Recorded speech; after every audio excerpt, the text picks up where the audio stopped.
Yes?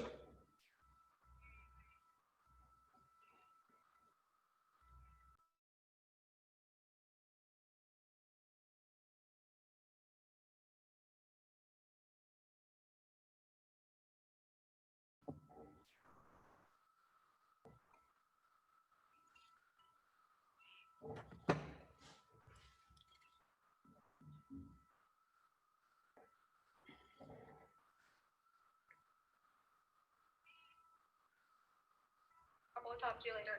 Bye.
Good morning, everyone.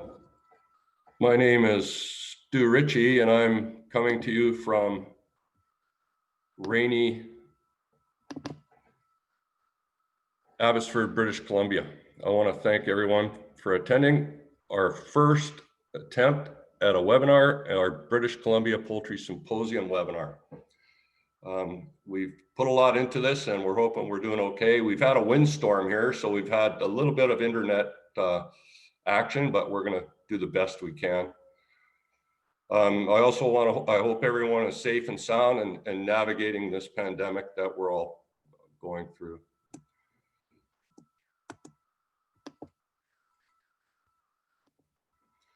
Today's webinar is actually started with our Western meeting of poultry clinicians and pathologists that started over 30 years ago. And then about 8 years ago, we put together the BC Poultry Symposium. And the picture in the front there is the view we got from our hotel where we held the meeting all those years. And I just wanted to show you that picture again. The mountain's still there, and because we're feathered people, we like to flock together. I can assure you we will be back doing our meetings together soon, and I look forward to seeing everyone. So this webinar is an inspiration from the success we've had over the years, and the speakers and the sponsors have been so extremely generous, and we're very fortunate to have a lineup that goes well past 2022, believe it or not. There's so much to learn and to share in poultry. BCPS also over the years has supported many continuing education opportunities. These have included academia, both in Canada and in the United States. We've held classes focused in on specific disease prevention areas such as brooding. We work closely with our Canadian government in teaching various courses, and of course our industry, our dynamic industry. And we also get involved in helping with regulatory decisions and so on. And one area that we're very proud of is Dr. Lynn's Reach to Small Flock, because we're all in this together. So without any further ado, again, I would like to thank all the sponsors. I cannot believe how generous everyone is. They're they're spectacular. I wish I could send everybody an Uber lunch and we could all get together and enjoy lunch together. But if you go to bcpoultrysymposium.com, you'll see our sponsors listed there, and please, they're hyperlinked and they all produce outstanding products and services. So without any further ado, our inaugural webinar is being presented by Dr. Gigi Lin. Dr. Lin joined Canadian Poultry Consultants almost 4 years ago. She received her Bachelor of Science in Agroecology from the University of British Columbia, and then went to Saskatchewan and received her Doctor of Veterinary Medicine from the University of Saskatchewan. Dr. Lin's going to present the prevention and control of infectious laryngotracheitis and the current challenges that we face in the Fraser Valley. Dr. Lin, the stage is yours. Thank you. Thank you, Stu. Thank you, Dr. Ritchie, for the introduction. Stu, you might have to stop sharing your screen first, and then I can share my screen. Perfect, thank you.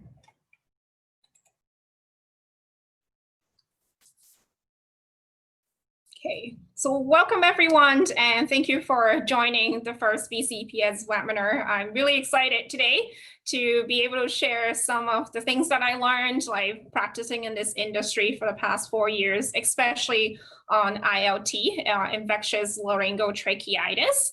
And I have to apologize in advance. Like, looks like because of that windstorm that we had, like my internet is not very stable today. I have a couple videos, I have pictures, and it seems like on the past practice round, I had some delay in the slide showing. So please bear with me. I'll take some time. I'll probably keep my pace a little bit slower so everyone can keep up with my pace.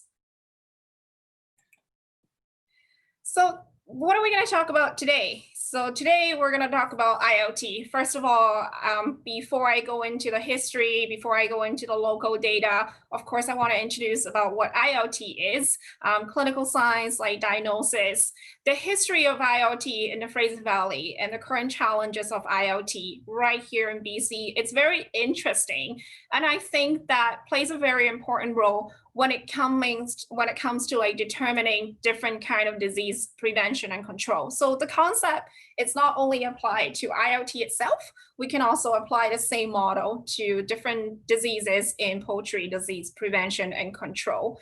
And I'm going to talk about the vaccine program and also end with some of the commonly asked questions from the industry. First of all, I'm going to explain what ILT is. It seems like a very wordy name, infectious laryngotracheitis.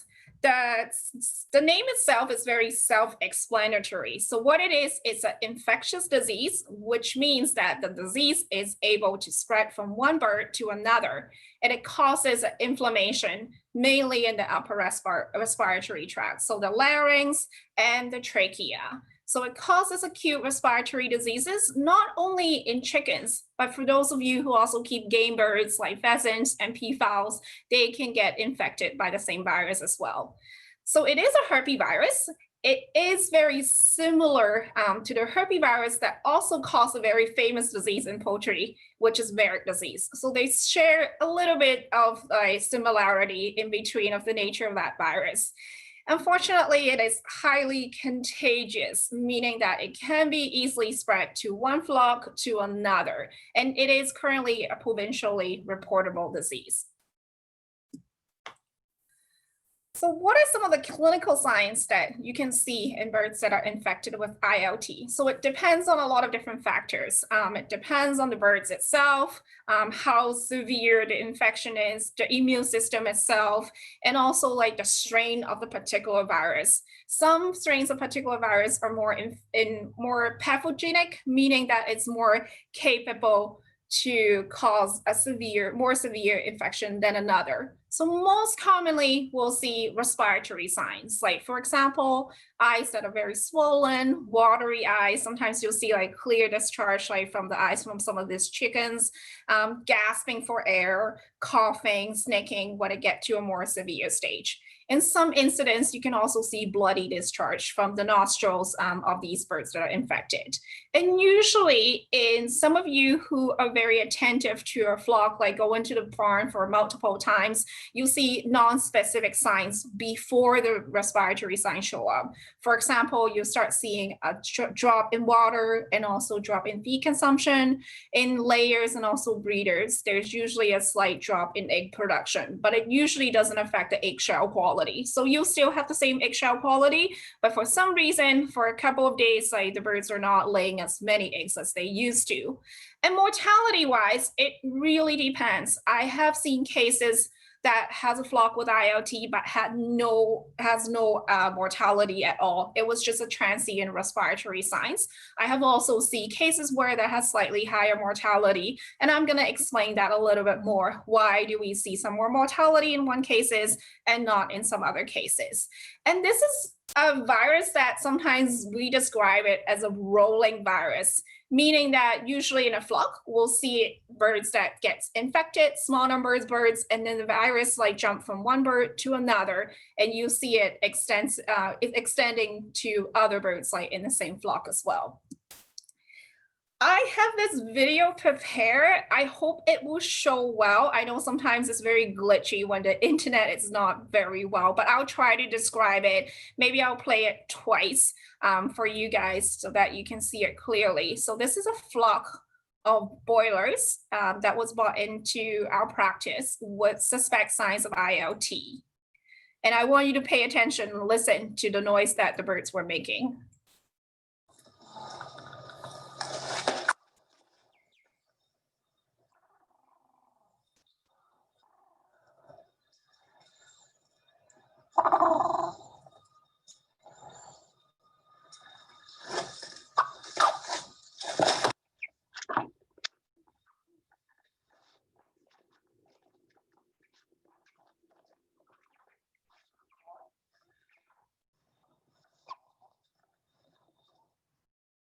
Okay, I'm gonna play it the second time in case it was glitchy the first time, and I'm gonna talk through it. So what are you seeing in these birds? Like very obviously, some of the birds you can see they were head shaking, and that's because of the eye discharge, nostril discharge that's irritating them. And you may also notice like a couple of the birds like around their eyes, they're also really dirty as well. This is because their eyes got very watery and all the dust and the litter get attached to it, especially when they use their feet to scratch their eyes. And you can also hear, I hope you can hear really well, that some of the birds are doing the gurgling and changes of vocalization. So these are really classic signs of respiratory symptoms in chickens.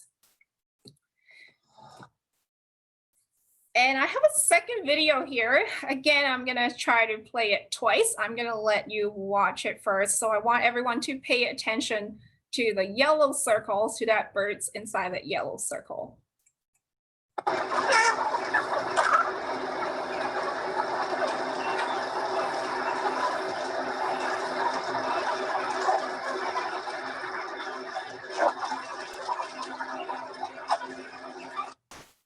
So this is a flock of Taiwanese birds that broke with ILT. And in the circle, I hope everyone can see it. The birds were doing like neck extension while the mouth was moving. This is because like this particular bird has a really hard time like breathing. So this is another sign of respiratory symptoms and potential ILT in chickens.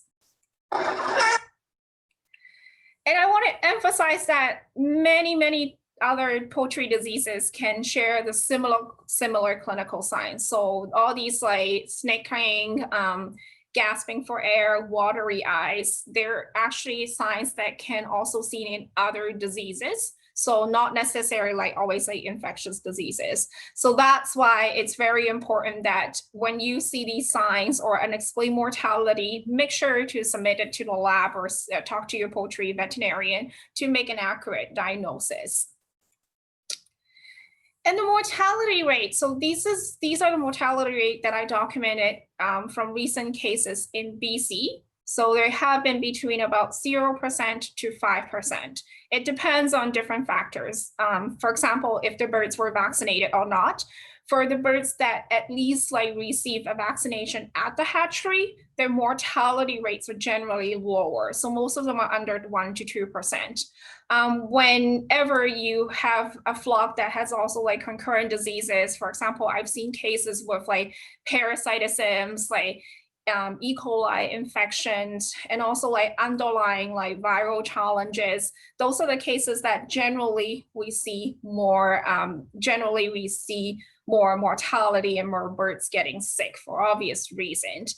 And the clinical course, usually it's quite short. From the onset to clinical signs, spike in mortality, most cases most flock will go back to normal within 1 to 2 weeks with good practices. And we're going to talk about that after, how to manage it. And I have also seen cases where they only had a spike in mortality for 1 day and then just go back to normal. So that can happen too. So it's not really the end of the world, but because of the nature of that disease being very contagious, so everyone has to be very careful with it.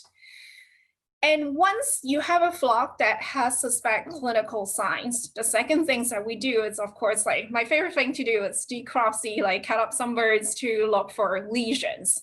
And I'm just gonna warn you guys, the next couple slides, there are gonna be some pictures from the actual necropsy. So if you're not comfortable with it, it will only take about like a couple minutes. You can probably like shut your screen off, but they're not very bloody, I promise.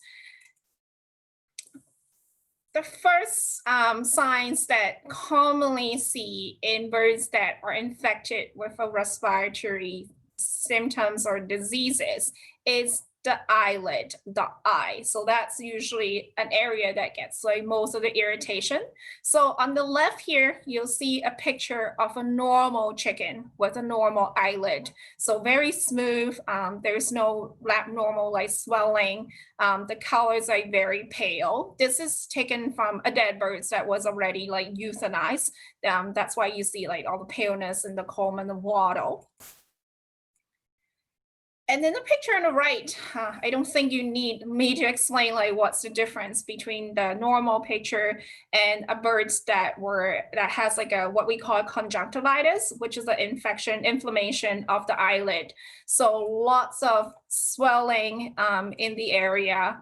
And there's lots of like litter that are attached to it because the bird's like probably actively scratching the eye from the irritations.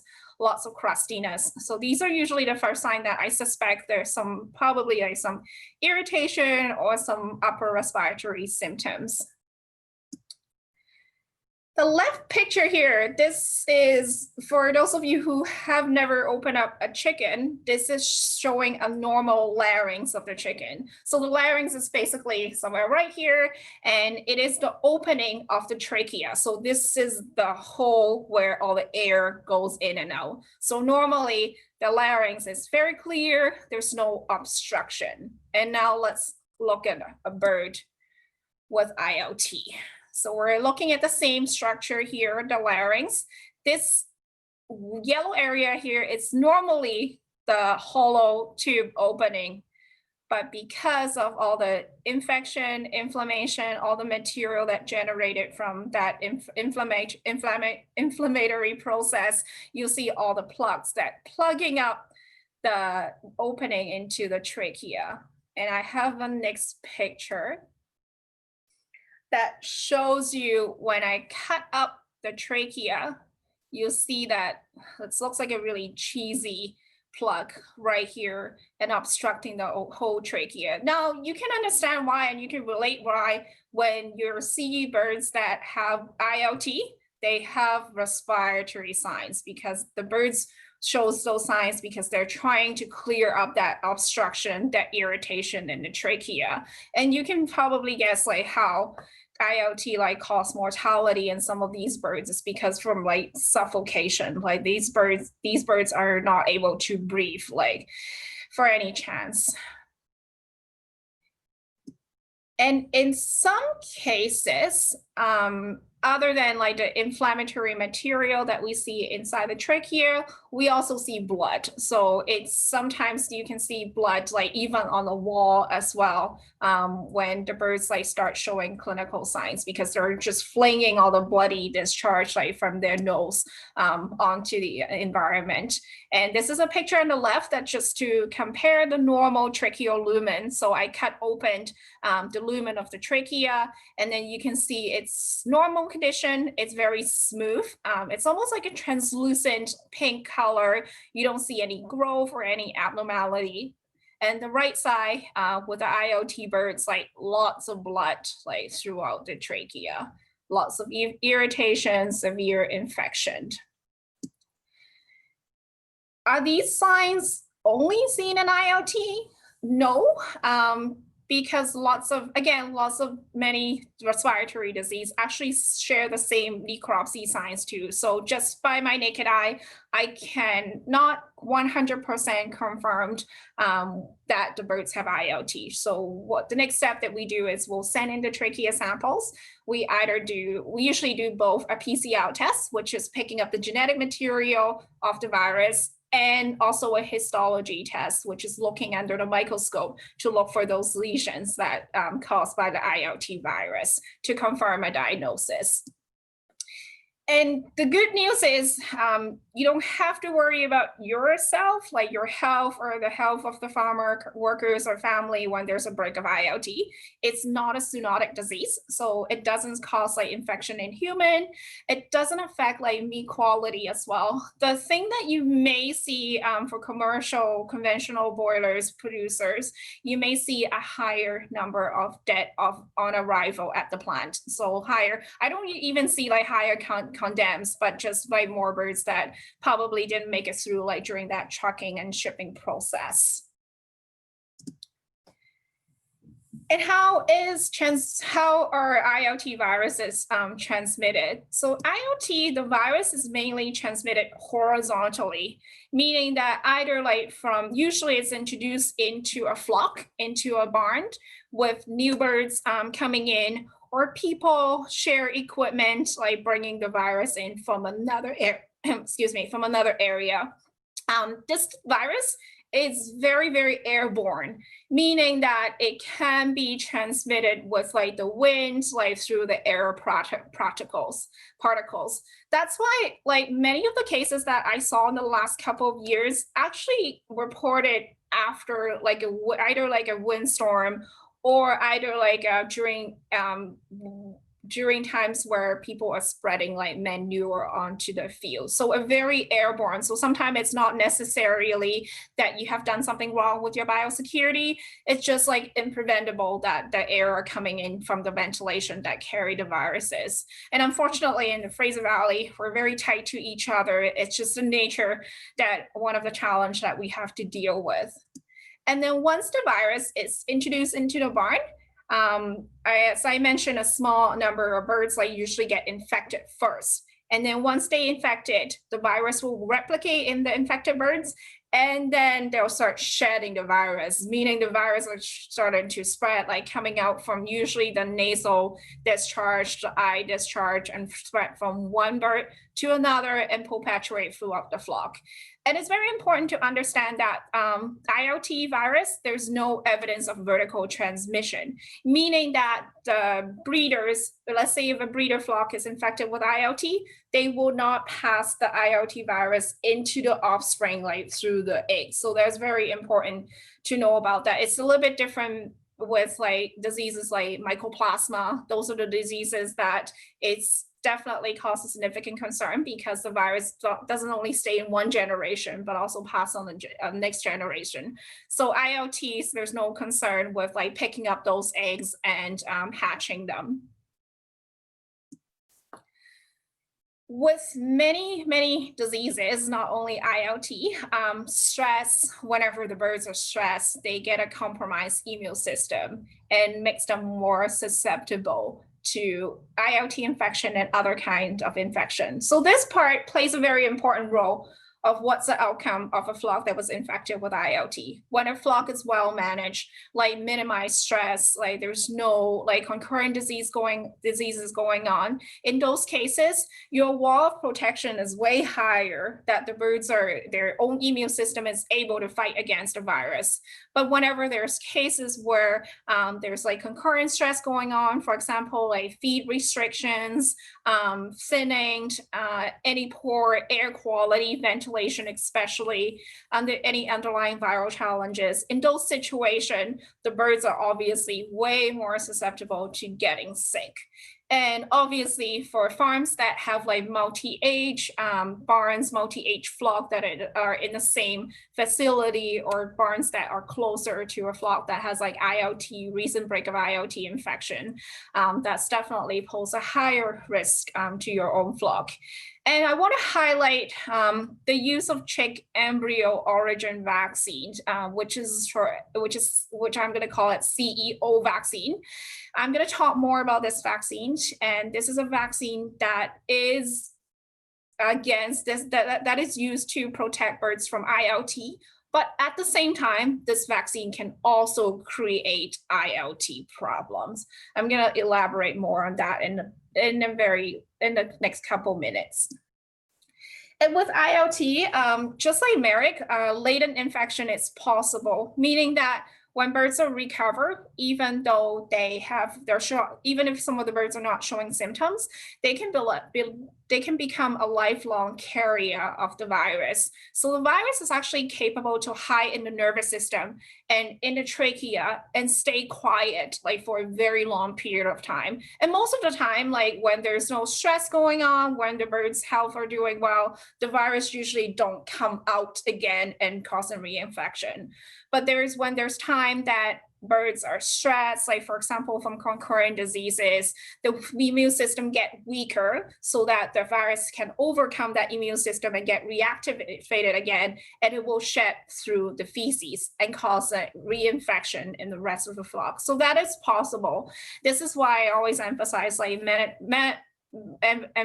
managing like the stress level, having like an optimal health like management can really plays a big role in the clinical outcome of ILT and also other infectious diseases. And CEO vaccine, that's a vaccine that when the birds are vaccinated with it, and those vaccine virus can actually stay in the birds, the vaccine virus will protect that particular bird, but the virus will be shed again and can cause a risk and infection to other birds that are not vaccinated or vaccinated with a milder vaccine. And I'm going to talk about that a little bit later. So going back to cases that are relevant to us. So the ILT history in the Fraser Valley, I think that is very fascinating because the history plays a big role and teach us really, really good lessons. What are the successes to minimize a particular disease in a geographical location? So this is a graph that was generated from the BC Provincial Lab Animal Health Center, documenting that the number of cases of ILT between 2007 and also 2017.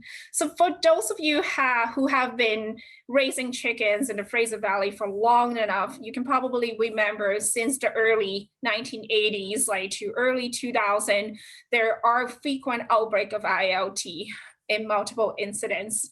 And the most recent one is the year 2009. So on the left chart here, the gray bar is the bar that shows the number of cases submitted that asked to test for ILT. So they're not the positive cases.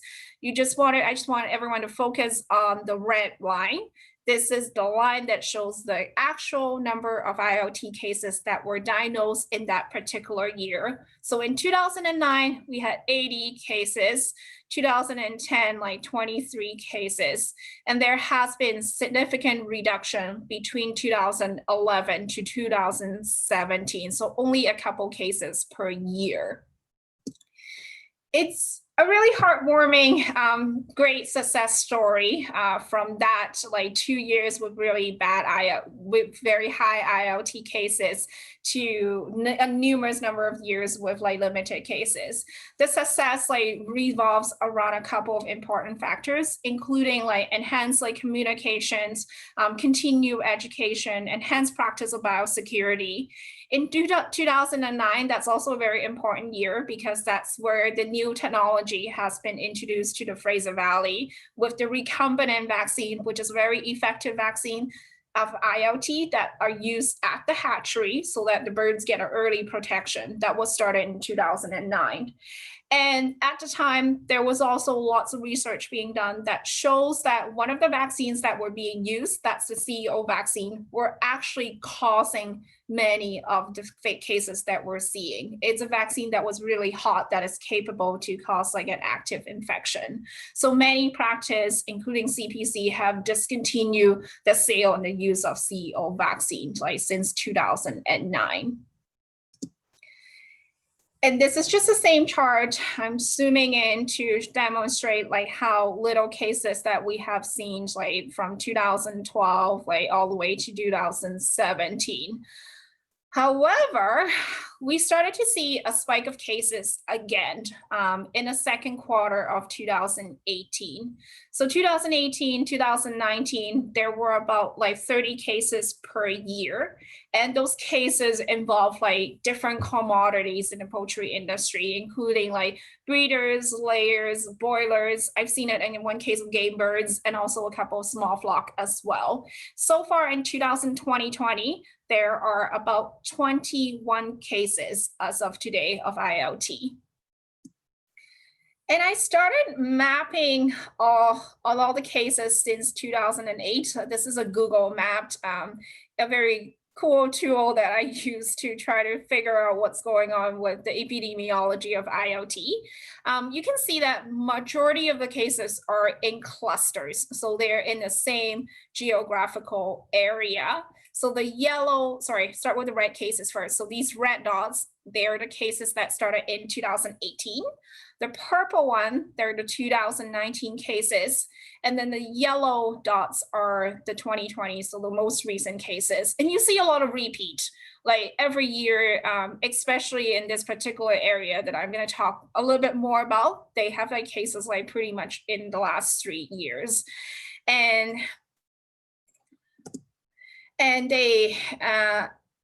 then there has also been like anecdotal reported use of CEO vaccine in particular neighborhood as well.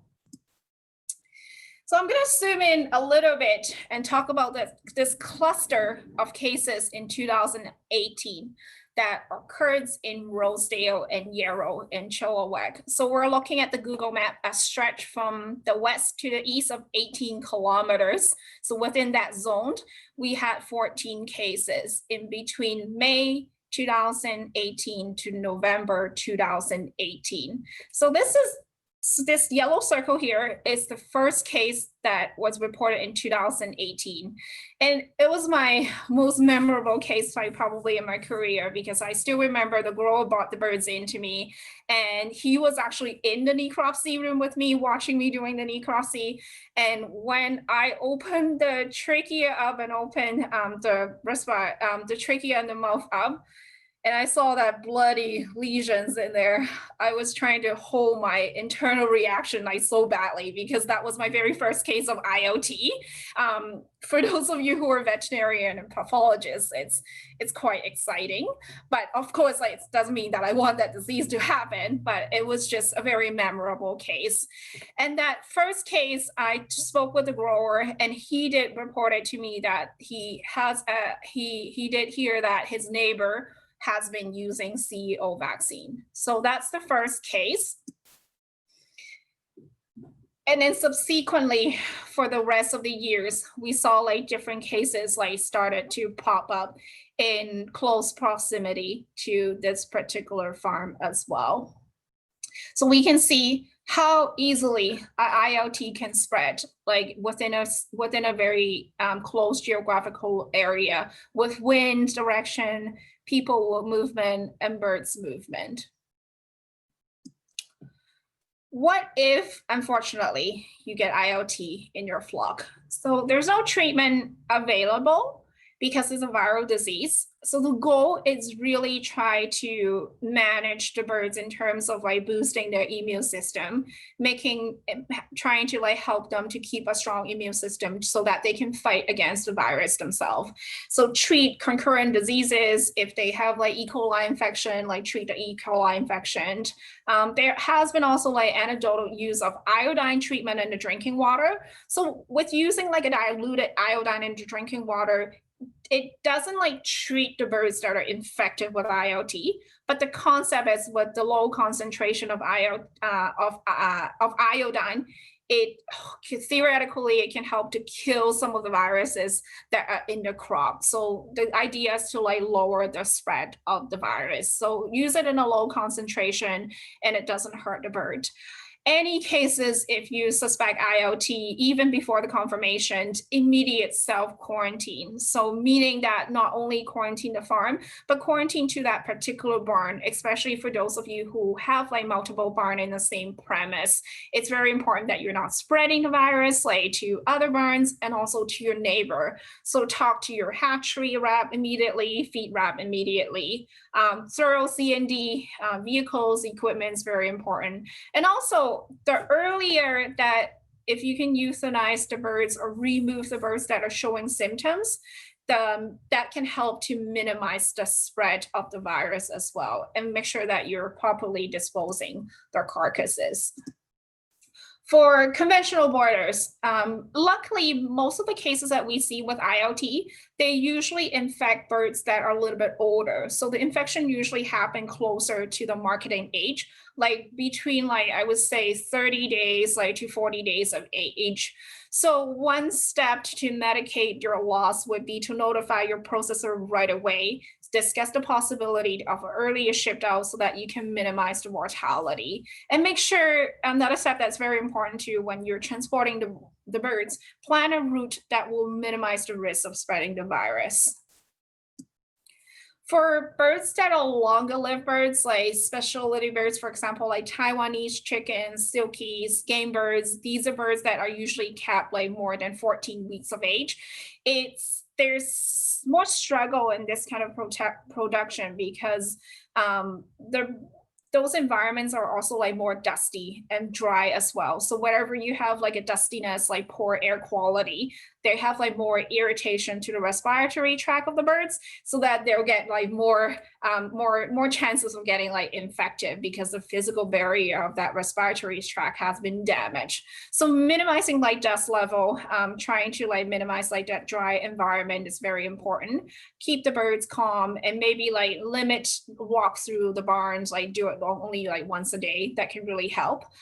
Anytime like adding nutrients into drinking water, and evaluate the risk of thinning. So lots of these birds are shipped in stages, depending on their age and body weight. So make sure that I highly not recommend to go in any flock like with ILT, active ILT infection. And if you have to do the thinning, make sure that's like provide like proper protection equipment for the catching crew.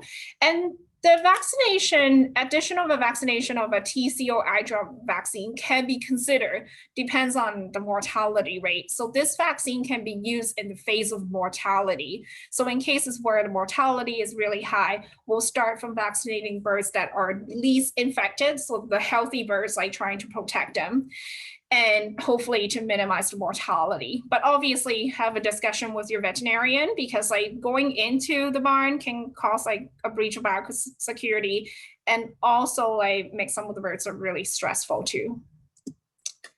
For breeders, table egg layers, again, same thing, minimize stress, like keeping an optimal environment for health management, hold off any like feed restrictions program or moving, and review the vaccination program with a poultry veterinarian, add additional vaccine when it's necessary.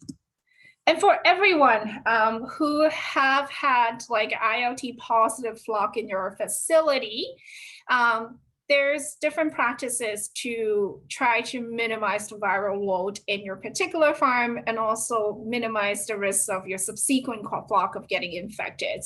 So the virus luckily it's very sensitive to heat. So a little treatment for 100 degree Fahrenheit for 100 hours can be very effective with minimizing the viruses in the manure. So do that before you spread the manure out, take the manure out from your farm. Be careful when you're doing this practice. So depends on your barn setting, depends on the material in your barn. It can cause like a fire hazard. So make sure that do that like carefully. Pest treatments, very important. So if you haven't done an insecticide treatment for a while, definitely do one, consider doing one after ILT break, because like rodents, darkling beetles, flies, mites, the virus doesn't necessarily replicate in these factors, but they can be a physical carrier. So they can carry the virus, like hide in the barn and then bring it back and infect a subsequent flock or the neighboring flock. So that's very important. Increasing the downtime between flocks can really help, like give yourself enough time to do the thorough cleaning and disinfection. Now I'm going to go into the vaccination of ILT. Very complex. This is a very controversial, most frequently discussed topic. And how vaccine works can be very, very effective. As we all know, like we're dealing with the pandemic right now, everyone's like waiting for vaccination.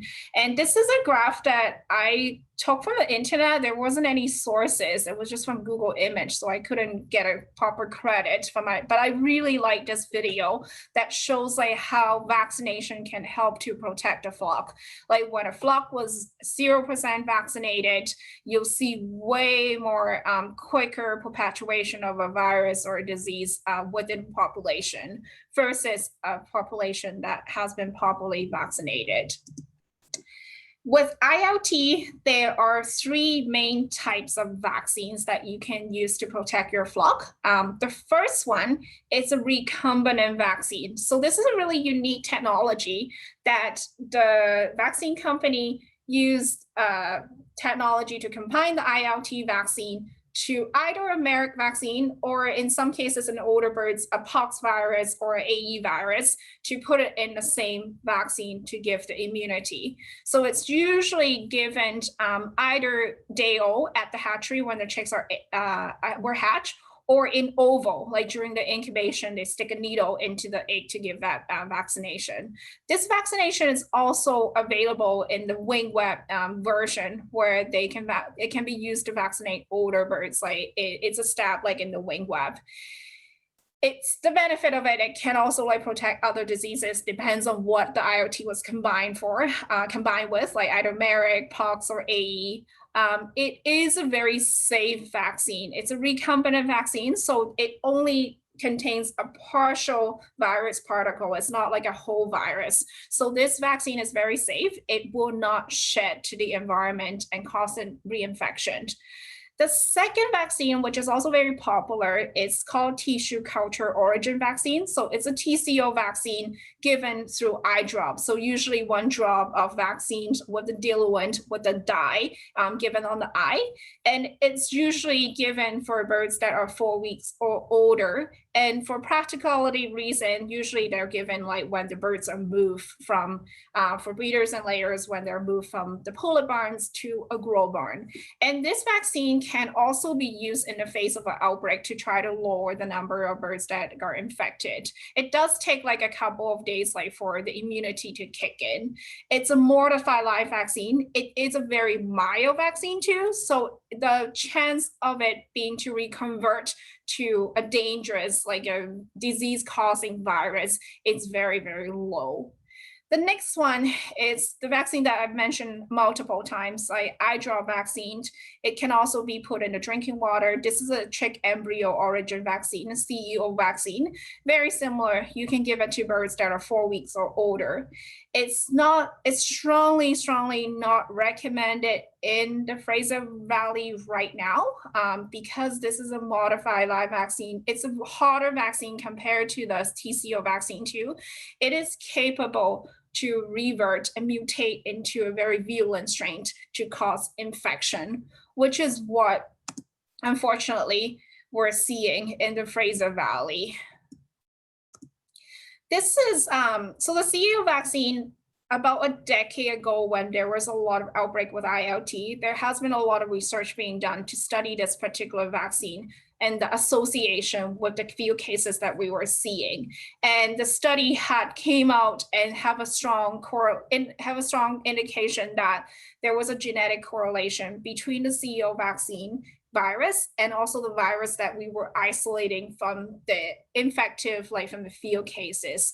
I repeated this study in 2000 earlier this year. So I selected 4 cases of ILT in 2019 and submitted those tissue for a genome sequencing. So, and then it all came back that they weren't actually viruses that are wild strains, they are actually vaccine strains. So these are man-made diseases that caused by vaccination, caused by irresponsible vaccinating, unnecessary vaccination of CEO vaccine.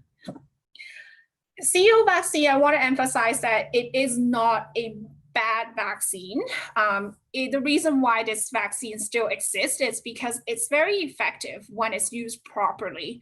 So it is only should be used in a population, in a geographical area where the ILT challenges cannot be controlled. And that's wild field challenge, not like vaccine generated challenges.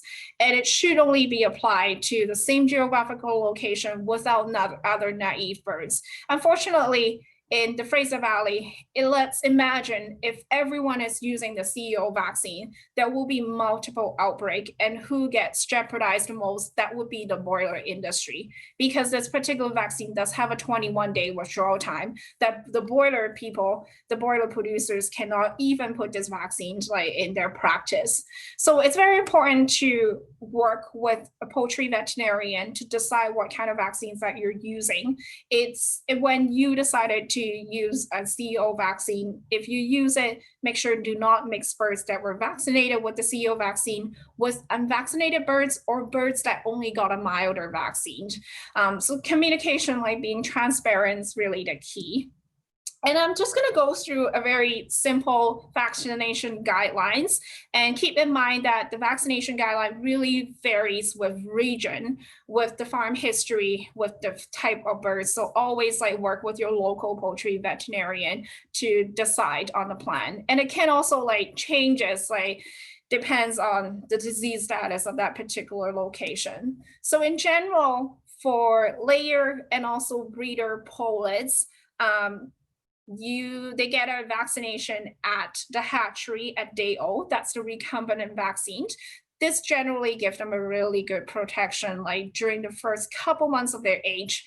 And then at beyond 4 weeks, usually again, it's done at move, like that's the most practical time to do it. When they're moving from the pullet barns to the lay barn, you give a shot of TCO, that's the eye drop vaccine. A second eye drop vaccine is most of the time is not necessary, but in some cases we do add a second one, especially when there has been like a recent outbreak involving like higher mortality. And one thing to keep in mind is when you are using a TCO ILT vaccine or any ILT vaccine, make sure you do not use it together with other vaccine that vaccinate against respiratory diseases. So like do not spray like Newcastle vaccine, do not spray bronchitis vaccine. It can like potentially cause like a cross reaction. For specialty birds like TC birds that are longer lived, again, they get a hatchery vaccination in oval and through a recombinant vaccine, and depends on the disease challenge, especially in a high risk flock, they can add a 4-week, they can add a TCO vaccine beyond 4 weeks of age. Keep in mind that the TCO vaccine does have a 21-day meat withdrawal time, so make sure that you're not violating that regulation. For conventional broilers, when to vaccinate, when only it's necessary. For example, like recent ILT outbreak in your neighborhood, I put 5-kilometer radius here, and it does changes depending on a lot of factors. Like for example, like how many farms are in your neighborhood, what are those farms, like wind direction, that plays in a role. So that's just a general reference. And the vaccine at the hatchery like does give a really, really good protection. And remember, vaccination it's not a magic. There's no 100% like vaccination. Even vaccinated flock, as you can see, they can break with ILT too. So does make sure that you still have to do proper biosecurity. And for small flock people who has like backyard chicken, vaccination is not necessary if there's no risk to it. If you're not like in an ILT zone, like no history of it. The ILT vaccine, it's the TCO eye drop vaccine, is actually very, very affordable for backyard poultry too. So discuss with your poultry veterinarians if it's necessary to vaccinate them, and submit and explain mortality for necropsy. And of course, the most important thing is, I know lots of people are training birds, have birds of different age. Make sure you quarantine your birds at least for 30 days before you introduce them to your flock. The last section here, I'm going to take my last 5 minutes to talk about some common questions from the industry. The first one is administration of the TCO ILT vaccine. Can you put it through the drinking water? So this vaccine is very mild. The reason why it's labeled for eye drop, it's because the vaccine has to be given in the eye, and there's like a Hadarian gland like right behind the eye. That's a part of important like immune system of the birds to generate that immune response. Putting it in the drinking water, the efficacy is very questionable. So it's not recommended. Spiky males. So if I have a broiler breeder flock that had an ILT outbreak about 4 weeks ago, is it safe to move the spiky males to another breeder flock that was not vaccinated? The answer is the risk of infection is still present. Remember, I talk about latent carriers. The virus can stay in the birds for a very long period of time. Even the roosters did not show any clinical signs. There's still a chance of the birds like moving to the new environment, especially when they're stressed, like during the movement and introducing to the new environment, to reshed the virus and cause like more infection to naive flock. And for those of you who receive a disease notification, it's actually emphasized very clearly that the birds must not be moved from one premise to another when an active ILT is suspected. Heritage chickens do not get ILT. They have good genes.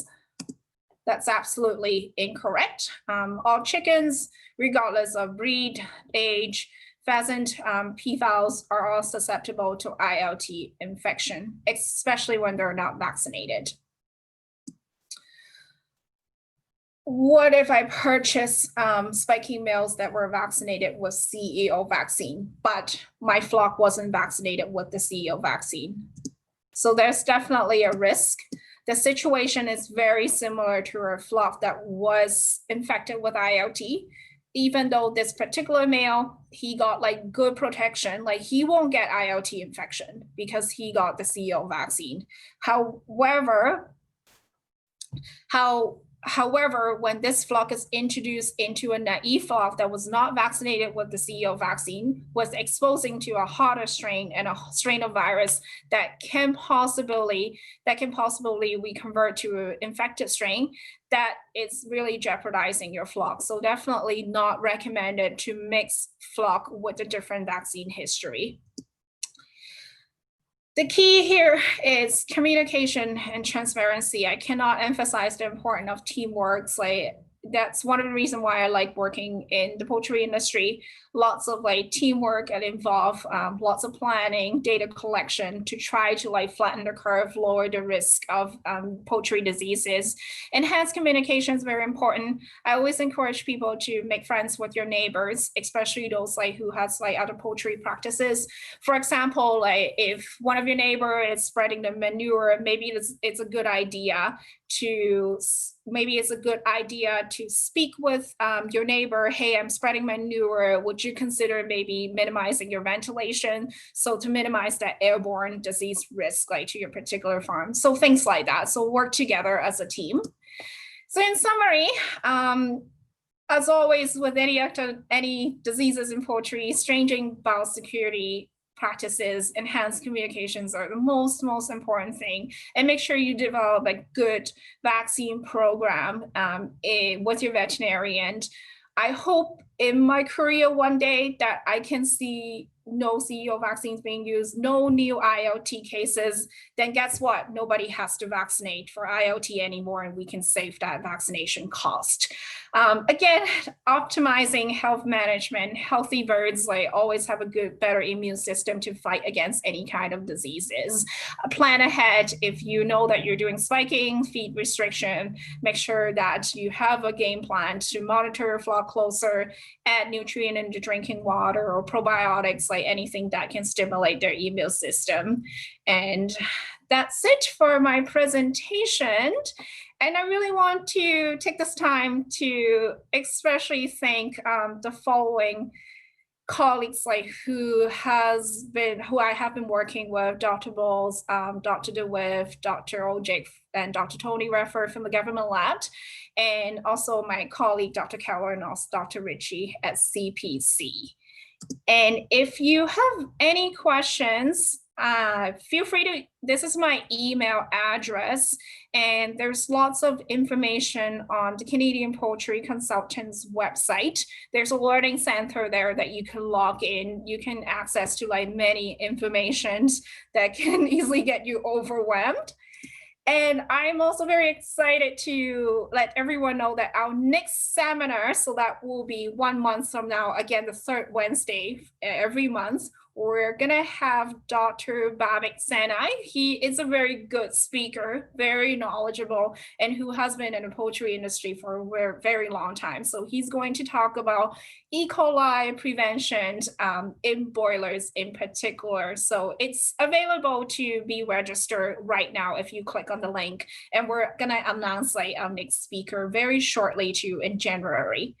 Thank you very much again for this opportunity. And I think I saw a couple of questions like popping out. I'll see what time is it. I have 7 minutes. I will see if there's any question. Okay, so Nicole has a question.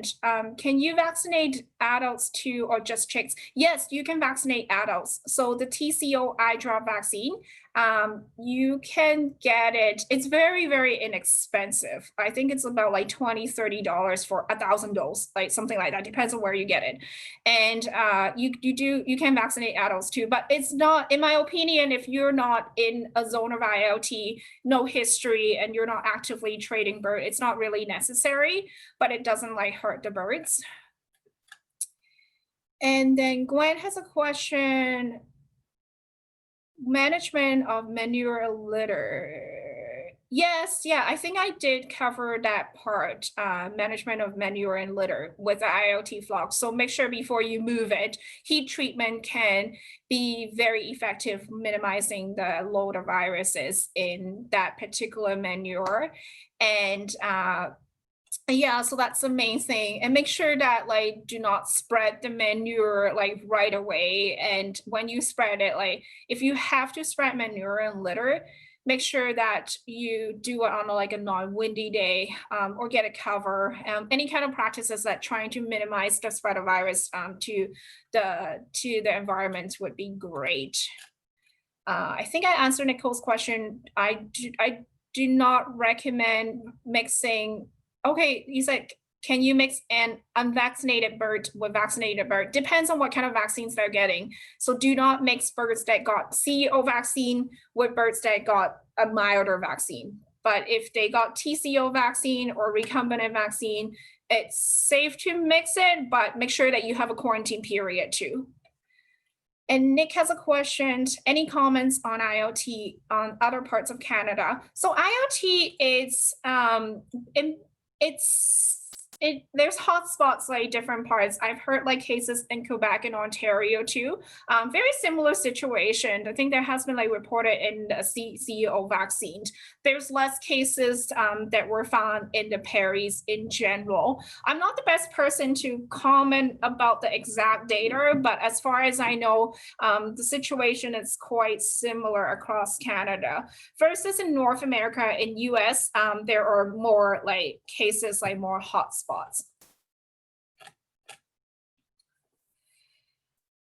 Okay, Tom has a question. Do you recommend vaccination of broilers at the hatchery if there is an infected small backyard flock within 5 kilometers? It's a tricky question. They're not right or wrong. Depends on a couple things. Like 5 kilometers is quite a big zone, but virus can also like travel for a long distance in the air too. So if you want to play it safe, you can consider doing a vaccination at the hatchery, maybe for just a cycle or 2 cycles. Like at least like get the recent flocks like get protected and then reevaluate after. I don't think the hatchery vaccine is very expensive. Okay, perfect. So I think I answered all of the question and this is a perfect timing. Once again, thank you everyone for participating. And once again, I want to thank you all the sponsors who are very generously to support this valuable and continuing education event. Enjoy the rest of your day.